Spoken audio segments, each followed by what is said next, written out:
하나님께서 이스라엘 백성들을 사랑하시는데 얼마나 사랑하시냐면 눈동자같이 살피시며 졸지도 아니하시고 주무시지도 아니하시고 늘 그렇게 우리와 함께 하시며 우리 안에 거하시며 우리의 모든 걸음을 인도하여 주시고 우리의 앉고 일어섬도 하시고 또 우리의 피난처 되어 주길 원하시면서 우리와 함께하여서 능력을 더하여 주시는 분이 바로 우리 아버지 하나님이십니다. 그래서 이스라엘 백성들을 택하신 이후부터 하나님은 한 번도 그의 자녀들을 외면하지 않으셨고 또 그들이 부르짖을 때 간절히 구할 때 하늘의 문을 여시고 인도하여 주셨고 또 그들의 모든 삶에서 하나님의 놀라운 기적과 능력과 이적들을 통해서 하나님의 살아계심을 항상 그들에게 나타내 주셨습니다. 문제는 뭐냐면 이스라엘 백성들이 문제였습니다. 다른 말로 얘기하면 오늘 이 시대에도 우리 주님은 우리를 향한 그 사랑이 여전히 변함이 없으시다는 것인데 문제는 우리가 문제라는 것입니다. 지금 이스라엘 백성들은 이 사무엘에게 계속해서 꾸준히 요구해서 그 자기들의 뜻을 관철했습니다. 그것은 이제 사람 왕을 세우는 것이었죠. 그래서 이스라엘 백성들은 이제 사울을 이스라엘의 첫 번째 왕으로 세웠습니다. 이제 왕으로 세워진 이후에 이제 사무엘이 온 이스라엘 백성들 그 전쟁에서 이겼거든요. 그 11장 내용이 그거잖아요. 이 암몬 사람 나하스와 전쟁을 했어요. 이겼어요. 이기고 승리했습니다. 그러니까 너무너무 감사하고 기쁜 것입니다. 이렇게 축제의 장이 벌어지고 있을 이때에 이제 사무엘이 이스라엘 백성들 앞에 두고 이제 뭘 하냐면 고별 설교를 합니다. 이스라엘의 왕이 완전하게 세워졌기 때문에 이제는 자기가 물러나야 될 때라는 것을 알게 된 것이죠.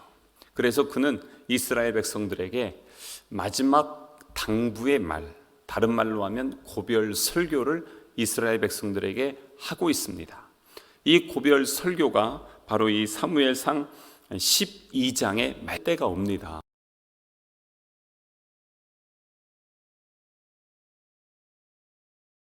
지난번에 우리 임직식 하면서 어땠습니까? 임직하면서 우리 명예 장로님, 명예 권사님, 명예 안수 집사님들을 추대해 드렸습니다. 이렇게 시간이 되면 이렇게 추대 받으시는 분들도 계시고 또 새롭게 임직하는 분들도 계시듯이 이제는 사무엘은 추대 받아서 퇴임을 하게 되는 것이고 새롭게 이제 이스라엘의 지도자로 사울 왕이 세워지게 되는 것입니다.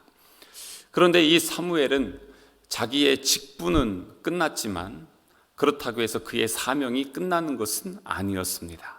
그것을 오늘 우리가 읽은 본문의 말씀에서도 다시 한번 고백을 하고 있어요. 저는 이 사무엘의 이 마지막 퇴임 설교를 볼 때마다 참 마음속에 여러 가지 복잡한 그러한 개인적인 생각이 들기도 합니다. 또한 모세나 여호수아나 이렇게 아주 입지전적인 인물들의 마지막 그 인생의 마지막 순간 그 자리 그 시간들을 다시 한번 곱씹어 보기도 합니다. 참 대단한 사람들이었지만 결국에는 시간이 지나면 우리 모두는 하나님의 부르심 앞에 설 수밖에 없는 존재구나 라는 것을 생각해 보면서 우리 주님께서 그들에게 원하시는 것은 엄청난 위대한 업적이 아니라 우리 하나님 앞에 얼마나 충성했는가, 우리 주님의 그 귀한 말씀 앞에 순종했는가, 주님은 그걸 보시더라고요. 모세가 출애굽해서 이 40년 동안 이스라엘 백성들 인도한 업적보다도 우리 주님께서는 모세 한 사람이 하나님과의 관계 속에서 어떤 삶을 살았는지를 우리 주님은 더 주목하고 계신다는 것을 이 말씀들을 보면은 거기에서 이렇게 느낄 수가 있어요. 그래서 이 마지막 순간에 있죠. 이 모세도 그렇지만 이 사무엘도 이 자리에서 이스라엘 백성들에게 당부하고 싶은 게 있는 거예요. 그게 뭐냐면 우리가 더 중요한 게 뭐냐, 왕이 세워졌던 왕이 없던 아니면 여전히 우리가 사사시대를 살던 그게 더 중요한 것이 아니라 우리의 마음과 중심이 하나님께 향해 있고 하나님께 열려 있고 하나님의 말씀과 하나님의 통치가 우리 안에 이루어져야 된다는 것을 그 마지막 고별 설교를 하면서도 이 사무엘은 이스라엘 백성들에게 계속해서 나누어주고 계속 이제 그러한 내용들이 있는 것이에요. 읽진 않았지만 1절과 2절 말씀 한번 보시겠어요? 사무엘이 온 이스라엘에게 이르되 보라, 너희가 내게 한 말을 내가 다 듣고 너희 위에 왕을 세웠더니 이제 왕이 너희 앞에 출입하느니라. 보라, 나는 늙어 머리가 희어졌고 내 아들들도 너희와 함께 있느니라. 내가 어려서부터 오늘까지 너희 앞에 출입하였거니와 하면서 쭉 얘기하는데 뭐냐면 1절부터 5절까지는 사무엘 자신이 어떻게 살아왔는지를 이야기하고 있습니다. 한나의 눈물 어린 기도가 있었어요.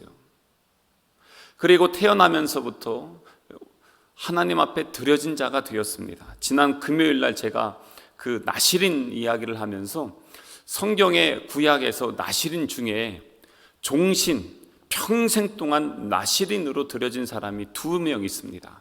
한 명이 사무엘이고 한 명이 삼손입니다.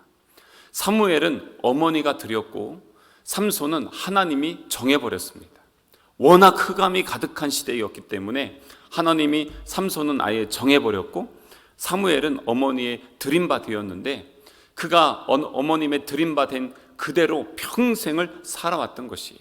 나실인으로 살면서 이스라엘의 마지막 제사장 사명을 감당했고 그러면서 이스라엘의 영적 사사로서의 사명도 감당했고 또한 그러면서도 이 귀한 역사에 이제 다음 왕을 기름 부어 세우는, 그래서 사울 왕을 세우고 다윗 왕을 세우는 이 중요한 역할을 이 사무엘이 다 감당해 나갔던 것입니다.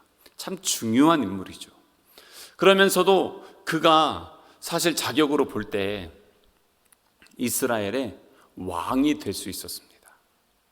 그럼에도 불구하고 그는 이스라엘의 왕이 되기를 거부했습니다.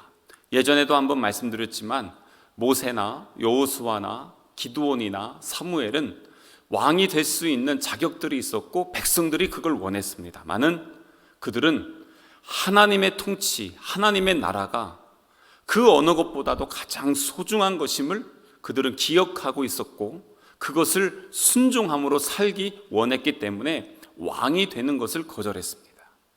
그랬던 이 사무엘이 백성들의 요구에 의해서 이제는 왕을 세워야 된다는 것, 참 쉽지 않은 것이었지만 하나님께서도 이제는 세워라 라고 말씀하시니까 순종하며 세웠던 것이죠. 그러면서 지나온 모든 삶을 쭉 정리를 하는 것이에요. 그러면서 이제 1절부터 5절까지 자기의 모든 삶을 정리하고 나서 6절부터 11절까지는 지금 무슨 이야기를 하냐면 6절 한번 보시겠어요? 6절에 보면 사무엘이 백성에게 이르되 모세와 아론을 세우시며 너희 조상들을 애굽 땅에서 인도하여 내신 이는 여호와시니 그런즉 가만히 서 있으라. 여호와께서 너희와 너희 조상들에게 행하신 모든 공의로운 일에 대하여 내가 여호와 앞에서 너희와 담론하리라. 뭐냐면 지금 6절부터 11절까지 이스라엘 백성들, 하나님께서 애굽에서 우리를 어떻게 인도하여 주셨는지 그 역사를 이야기해 주고 있는 것이에요. 왜 이 역사를 이야기해 줄까요? 역사를 통해서 우리 가운데 행하시고 일하셨던 하나님을 다시 한번 기억하라는 것입니다. 하나님이 어떤 분이신지, 하나님이 우리에게 어떤 일을 행하셨는지를 한번 기억해 보라는 것입니다. 이 하나님이 바로 이스라엘의 하나님이셨던 것이죠. 마찬가지로 제가 이렇게 신방을 가거나 아니면 우리 성도분들 만나잖아요.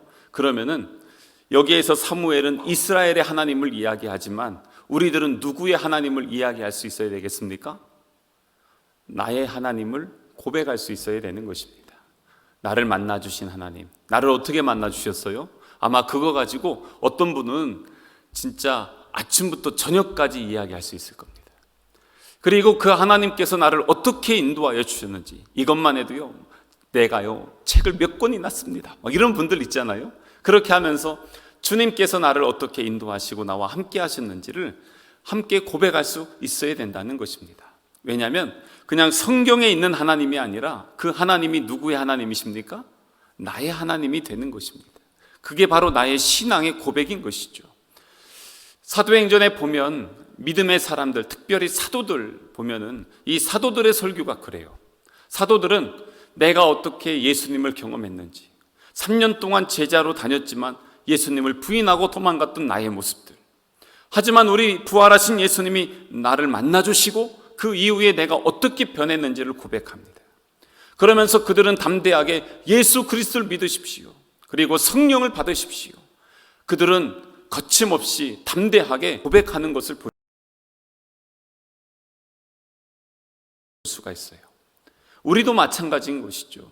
지금 이 사무엘이 마지막 자기의 삶에 대한 이야기를 하면서도 또한 이스라엘 백성들을, 이스라엘의 하나님, 이 출애굽해서 여기까지 인도하신 하나님을 고백할 수 있었던 것, 한번 정리를 해보자는 것이죠. 그리고 나서 이제 12절하고 13절에는 뭐냐면, 13절 보세요. 12절, 너희가 암몬 자손의 왕 나하스가 너희를 치러 옴을 보고 너희의 하나님 여호와께서는 너희의 왕이 되심에도 불구하고 너희가 내게 이르기를 아니라 우리를 다스릴 왕이 있어야 하겠다 하였도다. 그러니까 하나님이 왕이심에도 불구하고 너희가 지금 왕을 요구하지 않았냐, 그거예요. 그래서 지금 이 사무엘이 은퇴하는 이유가 이겁니다. 너희들이 왕을 요구했고 하나님께서 너희에게 왕을 주셨으니까 이제는 내가 더 이상 설 자리가 없다. 나 이제는 은퇴하겠다는 것입니다. 그러면서 이제는 가는 것이죠. 참 이렇게 은퇴를 하면서 너무 아름답게 마무리되어지는 걸 보면서 진짜 감사했습니다. 왜냐하면 제가 지난주에도 서천에 있는 한 교회에서 임직식이 있었거든요. 그런데 제가 다른 일정 때문에 거기에 가질 못했어요. 그분이 우리 교회는 오셨는데 제가 가지 못해서 참 죄송해서 연락도 드리고 그 전에 미리 만나고 이렇게 하면서 인사를 드렸습니다. 근데 이제 월요일 날, 그저께 이제 제가 강원도를 가면서 그 다녀오신 목사님들과 한 차를 타고 쭉 가는데 그날 있는 이야기를 이야기해 주는 거예요. 목사님 안 오셨죠? 예, 정말 복 받으신 겁니다. 그래요. 왜요? 그랬더니 그날 그 지방회장님 목사님께서 설교를 준비하셨는데 또 30분짜리 설교 준비하셨대요. 그랬는데 갑자기 전에 그 임직식 전에 그 교회 목사님이 오셔서, 목사님 우리도 그 성남교회 직접 얘기는 안 했지만 그 교회처럼 좀 짧게 좀 부탁드리겠습니다. 그래가지고 와서 그렇게 하셨대요. 그렇게 하고 그리고 행사를 잘 마무리했답니다. 그런데 저희는 권면 한 분, 축사 한 분이었잖아요.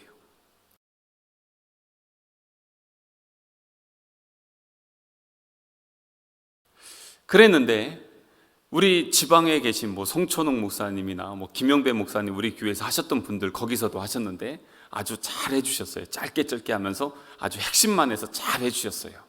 그런데 그 교회 건물을 건축하신 아주 오래된 은퇴하신 목사님이 오셨대요.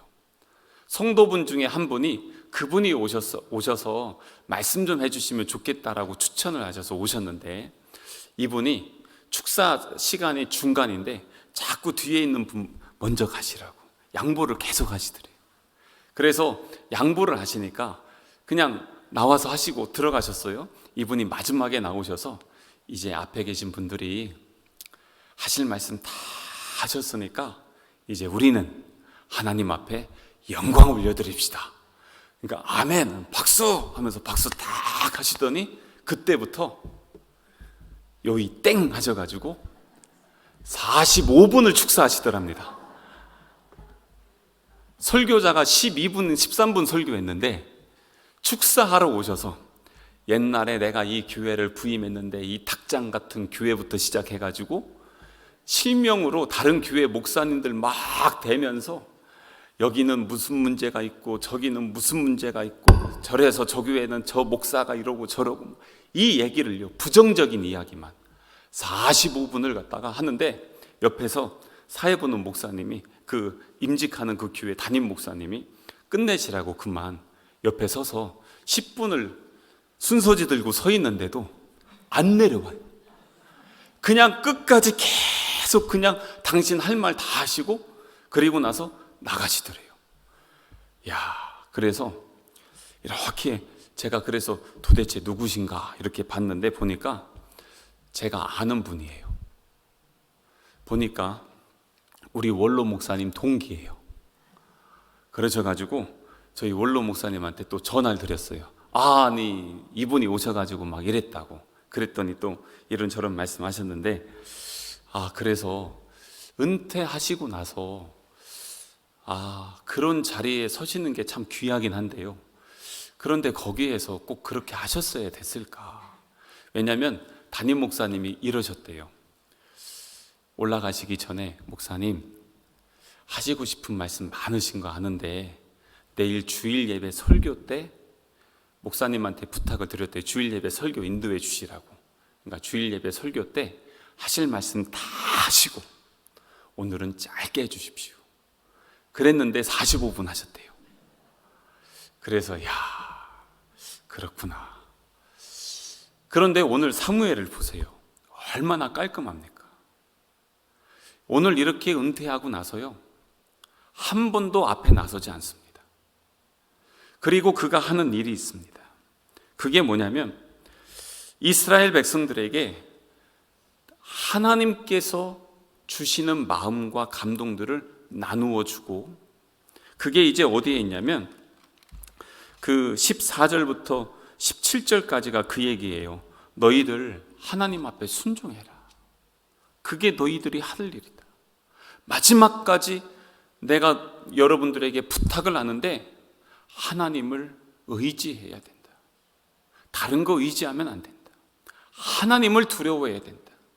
하나님을 두려워하지 않으면요, 다른 데 순종하게 되고 다른 것을 두려워하게 됩니다.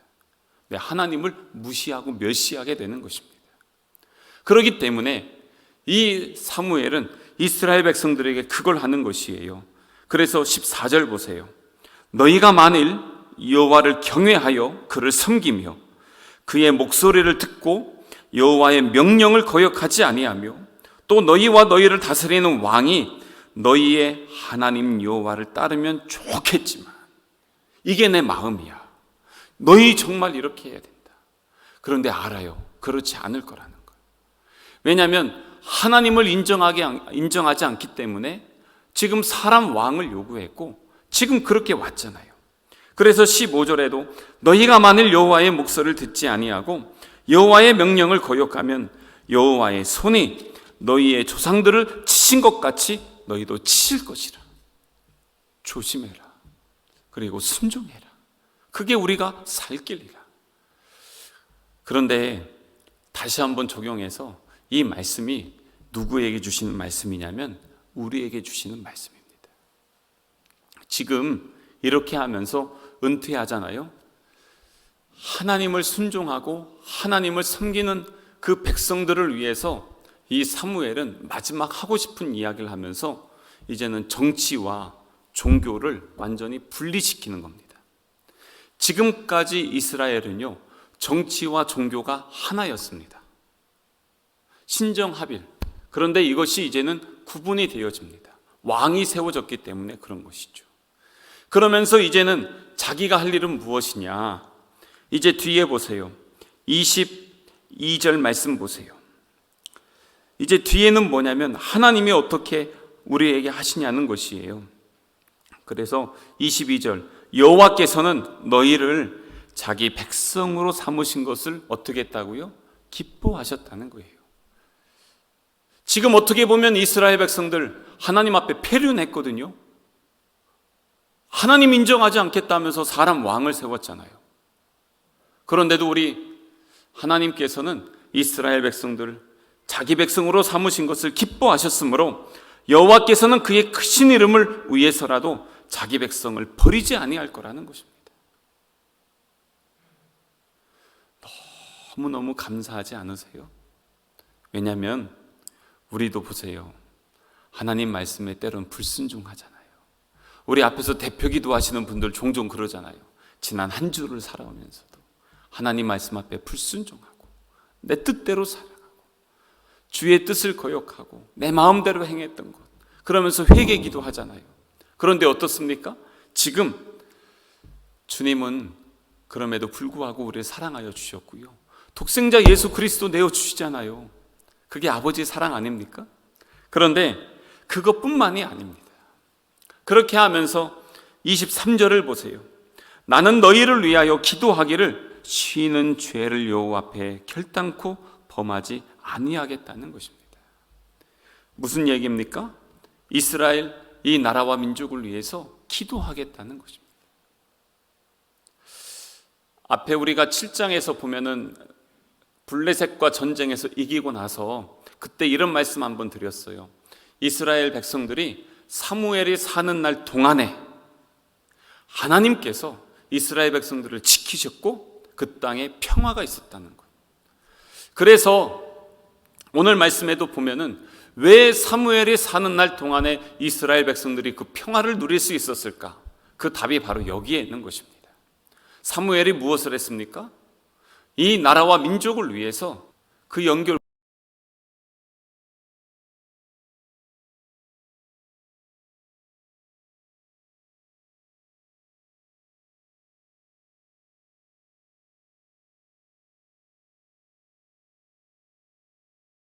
고리가 무엇입니까? 바로 기도의 줄이었다는 것입니다. 사무엘은 그것을 안 것이죠.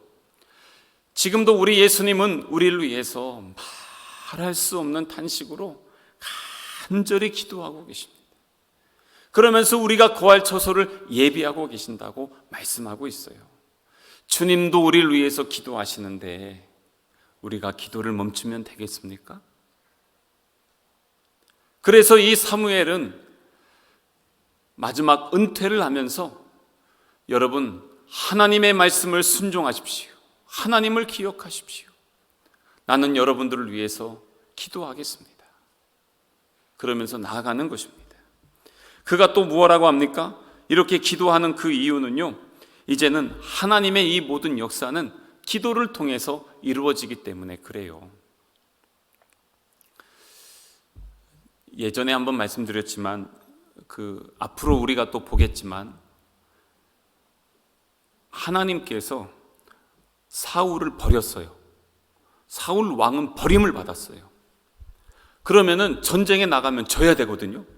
안 져요. 계속 이겨요. 언제까지 이기냐면 사무엘이 사는 날 동안까지는 하나님께서 전쟁에서 승리하게 해주세요. 왜요? 사무엘이 기도하고 있으니까. 우리나라를 보면서 제가 장례식장 갈 때마다 우리 어르신들 노안에 이렇게 하나님의 부르심을 받은 분들 장례식을 가면서 저분들의 인생과 삶은 어떠셨을까 한번 이렇게 되돌아보게 됩니다. 우리 이렇게 연세 있는 우리 문기배 권사님이나 이런 연세 있는 권사님들 계시잖아요. 권사님 일제시대 때는 어떠셨어요? 6.25 전쟁은요, 저희 모르잖아요. 저희는 전쟁 이후 세대고 전쟁을 경험한 세대가 여기 계시잖아요. 그렇게 하고 나서 요즘 때 어떻습니까? 4월, 3월 보릿고개라고 하면서 참 힘들다 하셨잖아요. 보리 날 때까지 얼마나 힘드셨어요. 그렇게 하면서 살아오셨던 그 삶들이 있었는데, 그런데 이분들이 기도가 있었죠.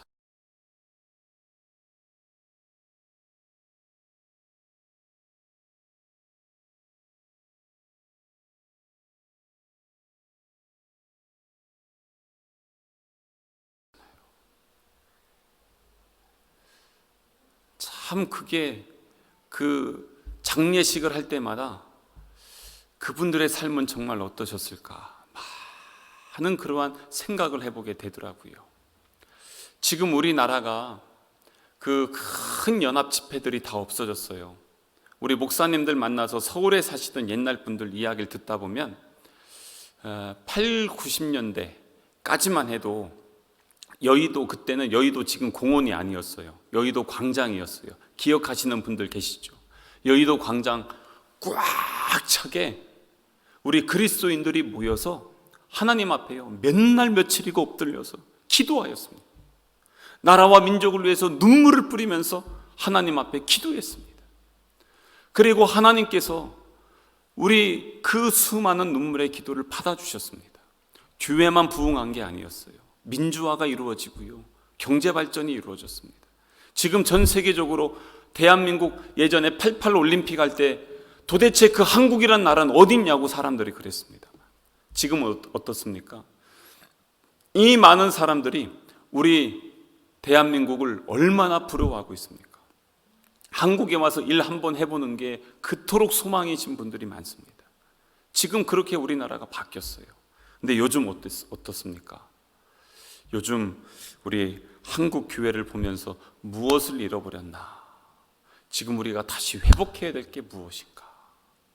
그런데 이 사무엘의 기도로 그가 이 마지막 순간까지 계속 이렇게 하나님 앞에 간절히 구하면서 나라와 민족을 올려드렸구나.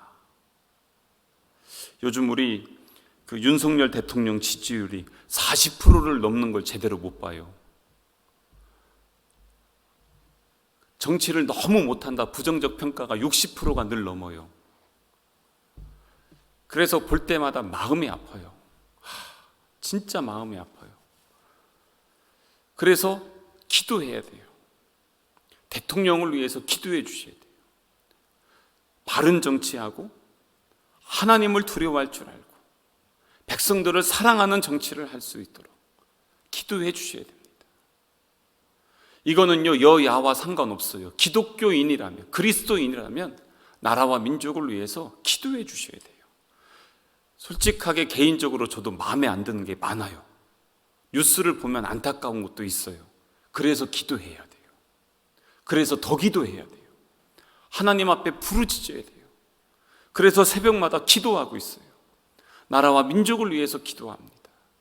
이 땅의 정치, 경제, 사회, 문화 많은 분야에 정말 하나님의 은혜가 필요한 곳이 지금 우리나라입니다. 특별히 우리 다음 세대를 위해서도 기도해 주셔야 됩니다. 정말 많은 기도가 필요한 이때인 것입니다. 그래서 기도하셔야 돼요. 함께 기도해 주시지 않겠습니까? 지금 이 사무엘이 그 마지막 나의 그 삶의 자리에서 내가 감당해야 될 사명이 바로 기도인 것이구나. 그러면서 그것을 뭐라고 합니까? 23절 다시 한번 보시면 나는 너희를 위하여 기도하기를 쉬는 죄라고 했어요. 기도하는 것 멈추는 게 죄라는 것입니다. 그렇기 때문에 기도한다는 것이에요. 여러분, 성경 지식 아무리 많이 알고 그리고 많은 일을 행하고 헌금을 아무리 많이 해도요, 늘 말씀드리잖아요. 성령 충만하지 않으면, 깨어 기도하지 않으면 하나님의 도구로 쓰임받지 못합니다. 하나님은 하나님 앞에 엎드리는 자를 통해서 일하세요. 하나님 앞에 순종하고 굴복하고 내 자신을 내어 드리는 사람들을 통해서 하나님의 역사가 이루어집니다. 그렇기 때문에 우리는 하나님이 기뻐하시는 자리, 하나님이 원하시는 자리에 서야 되는 것이에요. 그래서 이 사무엘이 사는 날 동안에 하나님은 이스라엘 백성들을 지켜주셨던 것이에요. 그게 은혜인 것이죠. 여러분, 그래서 우리 가정과 자녀들을 위해서도 기도해 주세요. 정말 기도해 주세요. 우리 자녀들이 주 안에서 자라고 하나님의 자녀로 세움받고 믿음의 가정을 이루어 나갈 수 있도록 하나님의 말씀에 순종하고 하나님의 말씀을 붙들고 이제는 예수 그리스도를 증거할 수 있는 성숙한 그리스도인이 될 수 있도록 기도해 주시길 바랍니다. 포기하지 않았으면 좋겠어요. 그게 세상의 잔소리가 아니라 영혼을 살리는 믿음의 잔소리는요, 아무리 해도 부족함이 없습니다. 하셔야 됩니다. 그리고 나누셔야 됩니다. 그런데 하실 때 강압적으로 하지 마시고 예수님의 마음으로 해주시길 바랍니다. 지금 여기서도 22절 보세요. 여호와께서는 너희를 자기 백성으로 삼으신 것을 기뻐하셨으므로. 그 백성들이 지금 어떤 백성인지 우리 봤잖아요. 그런데도 주님은 포기하지 않잖아요. 그래서 그 백성들을 어떻게 합니까? 그의 크신 이름을 위해서라도 자기 백성을 버리지 아니할 것이요. 그래서 24절에 백성들에게 이렇게 합니다. 너희는 여호와께서 너희를 위하여 행하신 그 큰 일을 생각하여 오직 그를 경외하며 너희의 마음을 다하여 진실이 섬기라. 그게 바로 우리의 의무라는 것이에요. 우리가 해야 될 자리, 우리가 서야 될 자리가 바로 이 자리인 것입니다. 그래서 우리가 함께 그 자리에 서 있으면 좋겠어요. 다른 것보다도 우리의 하나님의 마음, 하나님의 뜻이 우리 안에 이루어져서, 그래서 우리 교회 안에 우리 다음 세대, 우리 자녀들, 또 믿음의 가정, 하나님의 자녀들이 날마다 세워지고 우리 나라와 민족을 위해서 중보하는 그 손길들을 통해서 이 나라와 민족이 다시 주께 돌아오고 우리 한국 교회가 다시 살아날 수 있도록 꼭 기도해 주시길 바랍니다. 제가 늘 말씀드리지만 우리 교회 부흥한다고 그거 진짜 부흥 아닐 수도 있습니다. 진짜 부흥은요, 이 지역이 부흥하는 것입니다. 모든 교회가 부흥해야 됩니다. 모든 교회가 회복되어야 됩니다. 그러지 않고 어느 한 교회가 부흥했다? 그거는 진짜 부흥이 아닐 수도 있습니다. 교회 회복을 위해서도 함께 기도해 주셔서 아버지의 마음이 우리 안에 온전히 담겨지기를 주님의 이름으로 축복합니다.